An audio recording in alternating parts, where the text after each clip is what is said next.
បាននៅពេលនេះហើយកញ្ញាហោបានប្រើប្រាស់វេទមន្តភ្លើងរបស់នាងក្នុងការវិប្រហារទៅកាន់អបេឌីអាប៉ុន្តែដូចជាលើកមុនអញ្ចឹងគឺនៅតែមិនអាចធ្វើអ្វីទៅកាន់អបេឌីអាបាននោះទេទន្ទឹមនឹងដែរ Cyber បានរួចអំពីចំនួនរបស់គាត់ហើយក៏មិនចាំវាដែរក៏បានប៉ះទៅកាន់អបេឌីអាដោយប្រាប់ទៅកាន់អបេឌីអាថាបើសិនជាឯងហ៊ានតែកម្រើកតែបន្តិចនោះយើងនឹងប្រើម៉ាណារបស់ឯងក្នុងការដុតសម្លាប់ទៅកាន់ឯងតែម្ដងត្រឡប់មកកន្លែងកញ្ញាគ្រីស្តានៅវិញនេះគឺបានមកជួបជាមួយនឹងបរិយចចដែលសភារបស់វានៅពេលនេះគឺទៅតែភ្ញាក់ពីការសំណល់របស់វានឹងឯងដល់ពេលទៅនេះគឺចាប់ផ្ដើមនិយាយចំតែម្ដងថាឯងនៅពេលនេះកំពុងតែធ្វើតែទៅកាន់សរសើរតែមែនទេបញ្ហាដែលឯងបានបង្កឡើងនៅថ្ងៃនេះគឺជាបញ្ហារបស់ឯងនឹងឯងបរិយចចក៏បានថាអ្វីនោះទេព្រោះថានេះគឺជាទង្វើរបស់គាត់មូលហេតុដែលគាត់បានបង្កើតបញ្ហាបែបនេះដោយសារតែគាត់ចង់ដឹងថាការការពារទៅកាន់ភពមួយនេះគឺវាល្អឬក៏អត់ត្រឡប់មកកន្លែងអបេឌីអានៅវិញយើងគិតថាអបេឌីអាបានវាប្រហែលទៅកាន់ Cyber ដែល Cyber នៅពេលនេះមិនអាចធ្វើអ្វីបាននោះទេជាពិសេសអបេឌីអានឹងគឺបានប្រើញញួររបស់វាក្នុងការដំកំទេចដៃរបស់ Cyber ទៀតរីឯកញ្ញាហតជាមួយនឹងគូដូនៅវិញគឺមិនមែនជាដៃគូជាមួយនឹងអបេឌីអានោះទេអបេឌីអាគណៈពេលដែលវាបានភ្លេចខ្លួននោះក៏ស្រាប់តែដៃម្ខាងរបស់វាត្រូវបានដាច់ភ្លាមជាពិសេសគឺមានខ្សែជាច្រើនបានចាប់ចូលទៅកាន់វាព្រោះថានេះគឺជាស្នាដៃរបស់បូជីច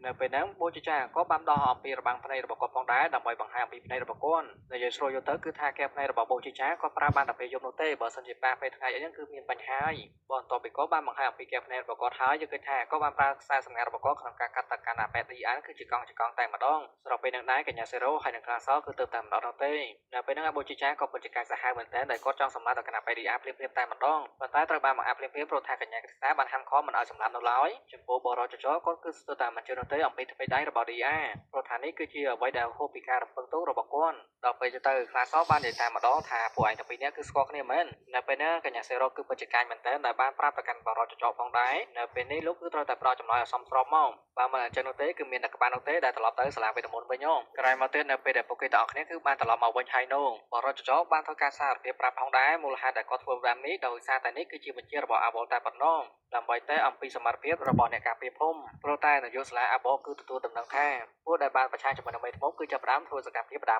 ហើយដល់ពេលទៅពួកគេទាំងអស់គ្នាគឺចាប់ផ្ដើមពិភាក្សាគ្នាតែម្ដងព្រោះថាអ្វីដែលពួកគេអាចធ្វើបានគឺមានតែការពារភូមិតែប៉ុណ្ណោះអ្វីដែលពួកគេខ្វះខាតនៅពេលនេះគឺជាកម្លាំងដើម្បីការពារទៅកាន់អ្នកភូមិបរិយចចគឺចាប់ផ្ដើមផ្ដល់កំណត់មួយតែម្ដងបើសិនជាពួកគេកំពុងតែខ្វះកម្លាំងបែបនេះពួកគេគួរតែប្រើអបេឌីអាធ្វើជាកម្លាំងហ្មងទៅហើយសាច់រឿងក៏កាប់បង្ហាញនៅពេលព្រឹកគឺយើងឃើញថាកញ្ញាហតនៅពេលនោះបានបដិសេធនៅអ្វីដែលពួកគេបានជ្រើសរើសទៅកាន់អបេឌីអាឲ្យមកចូលក្នុងភូមិតែនាងបានលើកឡើងថាអបេឌីអាបានក្បត់ជាមួយនឹងបាក់ពលរបស់វាដូច្នេះនៅពេលនេះប្រកាសខ្លាំងណាស់នៅថ្ងៃខាងមុខប្រកាសជាអបេឌីអាក្បត់មកកាន់យើងជាមិនខានកញ្ញាសេរ៉ូបន្តទៅលើដូច្នេះនាងក៏ចាប់ផ្ដើមប្រាប់ទៅកាន់កញ្ញាហតឲ្យស្ងប់ចិត្តសិនទៅបើសិនជានៅពេលនេះនាងចង់សងសឹកឲ្យទៅកាន់អ្នកភូមិរបស់នាងក៏នាងមិនថាអីនោះដែរក៏ប៉ុន្តែឯងត្រូវតែចងចាំផងដែរថាអ្នកដែលបានប្រមាញ់ទៅកាន់មេធ្មប់គឺជាកំហុសរបស់មេធ្មប់តាំងពីដំបូងមកម្ល៉េះព្រោះថាមេធ្មប់ឬក៏ជាអ្នកលេងវេទមន្តនៅអតីតកាលនេះគឺបានបង្កើតកំហុសមួយហើយមេធ្មប់ទាំងអស់នោះបានសម្លាប់ទៅកាន់មនុស្សពីប្រាំពីរឿងទេមិនថាមេថាចាស់នៅឡើយនេះហើយគឺជាមូលហេតុដែលមនុស្សមួយចំនួនគឺបានបង្កើតជាក្រុមក្នុងការប្រមាញ់ទៅកាន់មេធ្មប់អញ្ចឹងហើយបើសិនជាយើងនៅតែចងកំណត់បែបនេះទៀតតើនៅថ្ងៃណាពួកគេគឺអាចផ្សះផ្សាជាមួយគ្នាបាន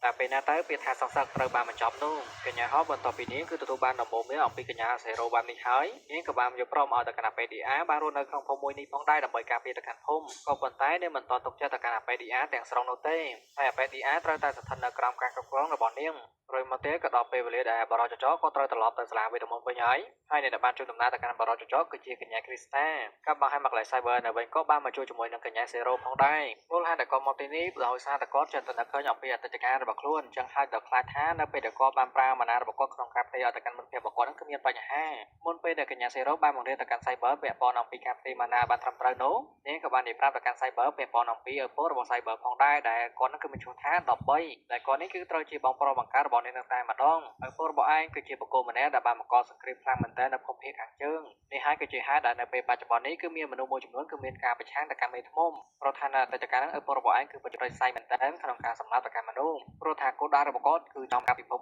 មួយដែលពោពេញទៅដោយវេទមន្តកញ្ញាសេរ៉ូបន្ទាប់ពីនាងនិយាយពាក្យព័ន្ធអំពីឪពុករបស់ Cyber ហើយនោះនាងក៏ចាប់បានធ្វើការបង្រៀនប្រាប់ទៅកាន់ Cyber ទាក់ទងអំពីការផ្ទេរម៉ាណាយើងត្រូវតែគ្រប់គ្រងអារម្មណ៍របស់យើងឲ្យបានល្អបើសិនជាគណៈពេលដែលយើងកំពុងតែផ្ទេរម៉ាណាឲ្យទៅកាន់មិត្តភក្តិរបស់